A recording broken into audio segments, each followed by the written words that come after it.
Define contract. Contract का means क्या होता है, उसके एसेंशियल एलिमेंट क्या होते हैं वैलिड कॉन्ट्रैक्ट का। तो पहले हम समझते हैं कॉन्ट्रैक्ट क्या होता है। कॉन्ट्रैक्ट जो है एक वर्ड लैटिन से आया है कॉन्ट्रैक्ट का, जिसका मीन्स होता है ड्रॉन टुगेदर।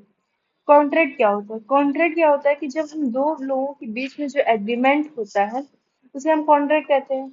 लेकिन वो एग्रीमेंट किन किन बेसिस पे होगा? तो सबसे पहले हम समझते हैं कि कॉन्ट्रैक्ट कहाँ पे डिफाइन किया गया। जब हम डायरेक्ट उठाएंगे इंडियन कॉन्ट्रैक्ट एक्ट का 1872 का, तो उसमें सेक्शन 2H जो है, सेक्शन 2H कॉन्ट्रैक्ट का डिफाइन करता है एग्रीमेंट इन्फोर्सेबल बाय लॉ। ऐसा एग्रीमेंट जो enforceable by law, enforceable law by law का मीन्स है कि ऐसे एग्रीमेंट जिनके लिए हम कोर्ट जा सकते हैं उन्हें हम बोलते हैं an agreement enforceable by law. ठीक है। और जो कॉन्ट्रैक्ट है, कॉन्ट्रैक्ट दो चीज से मिलकर एन एग्रीमेंट और इन्फोर्सबिलिटी बाय लॉ। अगर एग्रीमेंट ही नहीं होगा तो कॉन्ट्रैक्ट बनेगा नहीं। और इन्फोर्सबिलिटी, हम कोई भी इलीगल जो वर्क होते हैं हम उसको इन्फोर्सेबल बाय लॉ नहीं कहते हैं। ठीक है, उसके लिए हम कोर्ट नहीं जा सकते हैं। ठीक है, तो वो कॉन्ट्रैक्ट हो ही नहीं सकता है। उसके बाद हम आते हैं वैलिड कॉन्ट्रैक्ट।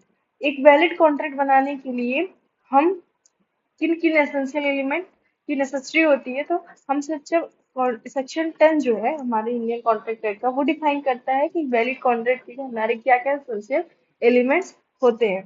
तो सबसे पहले आता है offer and acceptance. Offer and acceptance को हम समझते हैं इजली।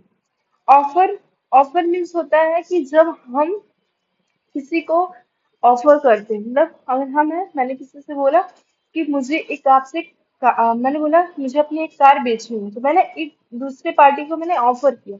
वो दूसरा पार्टी बोला मुझे वो कार खरीदनी है, तो उसने क्या किया, एक्सेप्टेंस किया।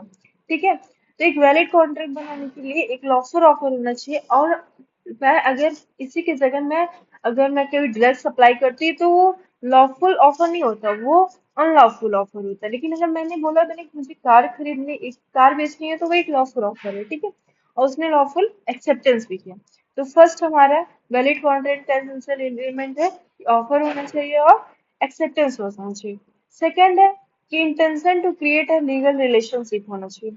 मतलब हमारा, हम आपको ऑफर कर रहे हैं तो हमारा लीगल रिलेशनशिप होना चाहिए। मेरा इंटेंशन होना चाहिए कि मैं ऑफर में जा रही हूँ।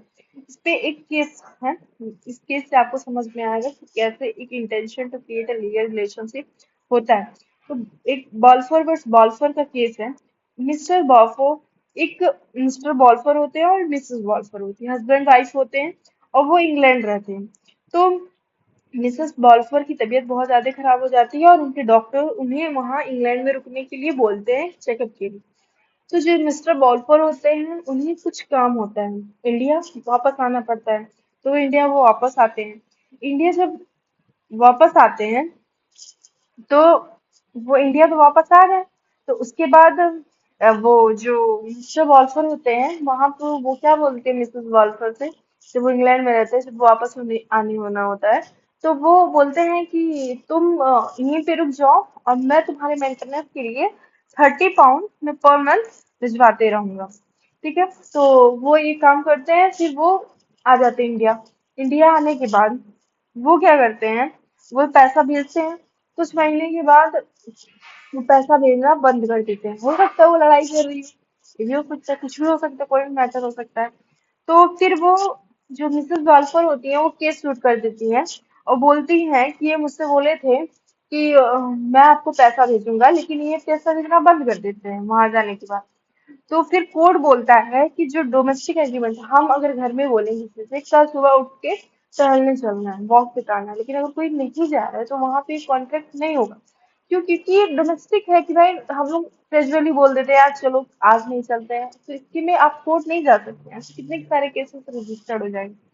तो वहां पे कोर्ट बोलते हैं कि ये डोमेस्टिक एग्रीमेंट है और यहाँ पे कोई भी इंटेंशन नहीं, लीगल ऑब्लिगेशन है कि वो एग्रीमेंट करने का। ठीक है, तो ये केस यहाँ पे वो जो लेडी होती है उनके नहीं जीतती है और उन्हें 30 पाउंड नहीं मिलता है, क्योंकि डोमेस्टिक इंटेंशन बिल्कुल, क्योंकि अगर हम घर पे हैं और हमारा कोई इंटेंशन नहीं होता कि हम उस पर एग्रीमेंट करें।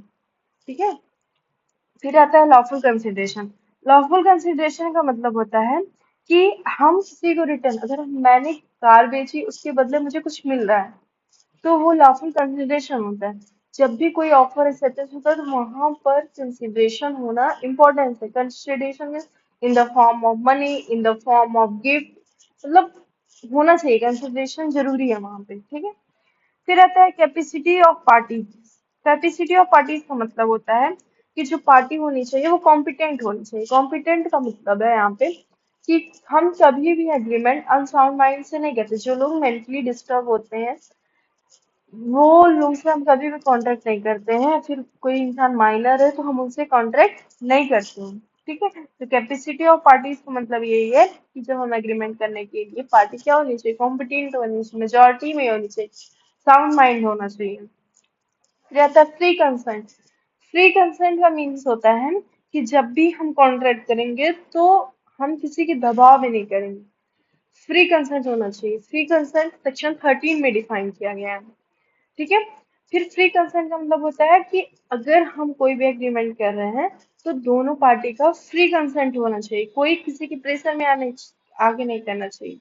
तो क्या लिखा है, अ consent is said to be free when it is not caused by concern, undue influence, fraud, misrepresentation or mistake।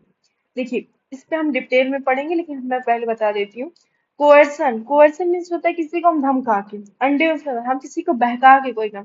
Fraud तो आप लोग जानते हैं, इससे तो वाकिफ है। मिसरिप्रेजेंटेशन हम किसी का एज मिसरिप्रेजेंट करते, मिस्टेक गलती से कोई चीज हो जाए, तो ये हमारा फ्री कंसेंट नहीं है, ठीक है।